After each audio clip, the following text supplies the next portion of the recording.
Hi everybody, I'm Dennis Daly. I spent 20 years with United Press International, most of it with the old UPI Radio Network. And my favorite assignment was going on the road producing and hosting American Montage. It was an hour-long weekly program. Now here's an edited version of one of those shows. Hi everybody, welcome to Pigeon Forge, Tennessee. They're shoveling coal into the old steam engine as it is about to make another run through one of the Smoky Mountains' most popular attractions. You know, sometimes we do this show from Hollywood. This week we're in Dollywood, that wonderful area that Dolly Parton has put together that draws over 2 million people to the little town of Pigeon Forge every year. Just north of Gatlinburg, the gateway to the Smokies, just south of Knoxville, on this week's American Montage. My host this week is Mary Kale, the publicity coordinator here at Dollywood. We're going to do a walk around of this wonderful, wonderful area where they are preserving America's heritage, the great sound of country music, and the sound of country gospel. Mary and I talked as we walked around, and one of the first things I wanted to know about was the history of the park and how Dolly Parton first got involved. It's just been Dollywood since 1986. It actually started in 1961. There was a smaller attraction here called the Rebel Railroad. And that train that you just heard was basically the attraction. And then it became Gold Rush Junction, and in the late 1970s it became Silver Dollar City, which you may be familiar with in Branson, Missouri. And actually Dollywood is a partnership between the Hershans, who own Silver Dollar City, and Dolly Parton. Well, now, how much of the construction we see here has come about since Dolly Parton entered all of this? I know there are an awful lot of attractions here, theaters, places to go, places to eat. All of this wasn't built overnight. No. Specifically here at Dollywood, we have themed areas, and lots of the areas, such as the 50s area that we're in now, was built once Dolly got involved, because, of course, she grew up in the 50s, and so this is a part of her. Well, it's a good tie-in. I mean, not only to have a park that has a lot of attractions and music, but to be able to preserve that. I know I've been to Silver Dollar City in Branson, right, and much of that is crafts, trying to show young people today, for example, what it was like before electricity, what it was like before all kinds of mechanization. Exactly. What kind of comments do you get, particularly from today's young people, when they see the crafts area and they realize, hey, there was a time you just couldn't go down to the hardware store and buy things? It really is exciting to walk through Craftsman's Valley and see the children looking at the blacksmith, you know, creating things, and the wood carver. Because kids today just don't realize that it actually began as an art. It was a craft and something that just came out of necessity.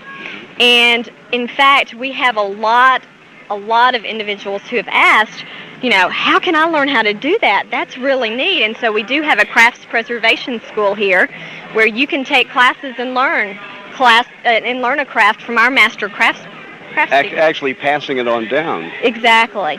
And that's one of the really important things for the Hershans and Dolly Parton, is that we want the heritage and the tradition to survive. What does it feel like to be associated with this personally? I mean, this is such a wonderful family destination.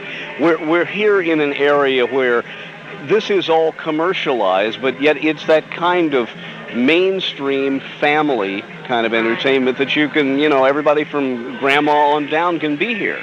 Exactly. It's a real homey feeling here, and it really is designed for families, and there's something for everybody. You know, there's rides that the entire family can ride on, from the 2-year-old, you know, up to grandmother, and we have shows in the same way. We have gospel shows, we have 50s music, so there's just a wide variety.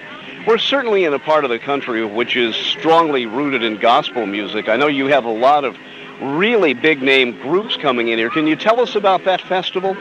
Yes, right now we are in the middle of our harvest celebration, which features the Southern Gospel Jubilee, and we have, you can hear the gym tones in the back, we have gospel groups who come from all over the country and sing here. We also have our own gospel group, the Kingdom Heirs, who have a tremendous following, and we have lots of people who come back to the park, have season passes, and come back year after year after year because they love the gospel sound, and it's here. I know I've talked to a lot of people who tell me that this is the 30th time they've been here.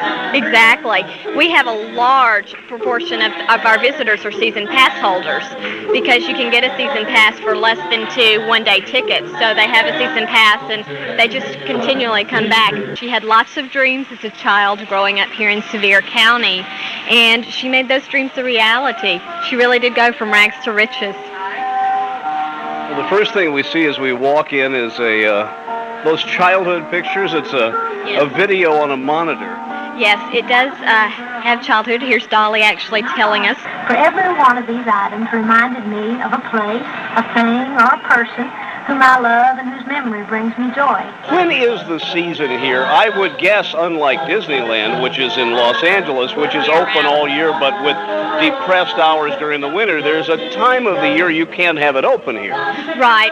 We open mid-April, and then we're open through December the 30th. We do have a varying schedule. Right now, during October, the harvest celebration, we are closed on Thursdays. So, it's best to call to make sure. But we are opened mid-April through December. Mary, what is Christmas like here? It's beautiful. At the park, we have over 2 million twinkling lights. We have incredible holiday entertainment and food. That's one of my favorite things at the park is all the delightful food we have. And in just this area, the whole Pigeon Forge, Gatlinburg, Sevier County area, it's magnificent. They're beautiful lights, and just the whole atmosphere is extremely, it just gets you in the spirit of the holiday. Considering the number of people who come here, let's go a little bit away from the music if we can. Considering the number of people who come here, you really must have a tremendously loyal following because you're not exactly close to an urban population as Disneyland is. Knoxville is nearby, which is not a small town. You're 3.5 hours from Nashville. You must draw a lot of people from all over. I'm picturing that in your parking lot there must be an awful lot of different license plates. There are. We find that in the past, majority of our visitors were from a 300-mile radius, which gets Kentucky, Alabama, Georgia, Ohio, some Illinois. This year we've seen a lot of 500 to 600-mile radius coming. Because we have a new ride, the weather's been wonderful. Gasoline's been cheaper. Exactly. So it's a cheap place to travel to right now. Mary, how did you get connected with all of this? Tell us a little bit about you. Well, to be real honest, I'm a communications major, a PR major, had worked in the tourism industry in Nashville, and actually worked for another park in Nashville that's no longer there, but came to Dollywood and it's just a wonderful place to work and a wonderful place to be. It's a very family-oriented park to work at. This is so neat here. I was letting my eyes stray as we were talking. It looks like about 1954 here. There's an old gas station and a diner and all the signs and everything, and the doo-wop singers, yeah. It really takes you back. And a lot of the things throughout the park are things associated in Dolly's life that a lot of people may or may not know. The Pines Theater, which is a theater in this area, was in Sevier County, which is where Dolly Parton grew up. And Red's Diner was a diner where she used to eat. Oh, really? Way back when in Sevierville. So a lot of things are associated with her, and it's really fun to just come to this area of the park. Thank you for coming here today, and do come back.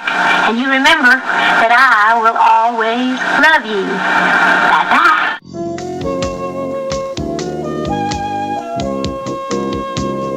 And there you have it, another edited episode of one of the American Montage programs prepared for the UPI Radio Network back in the 1980s and 90s. I'm Dennis Daly. Thanks for listening. Thanks for going with me this week. And check YouTube for more American Montage programs.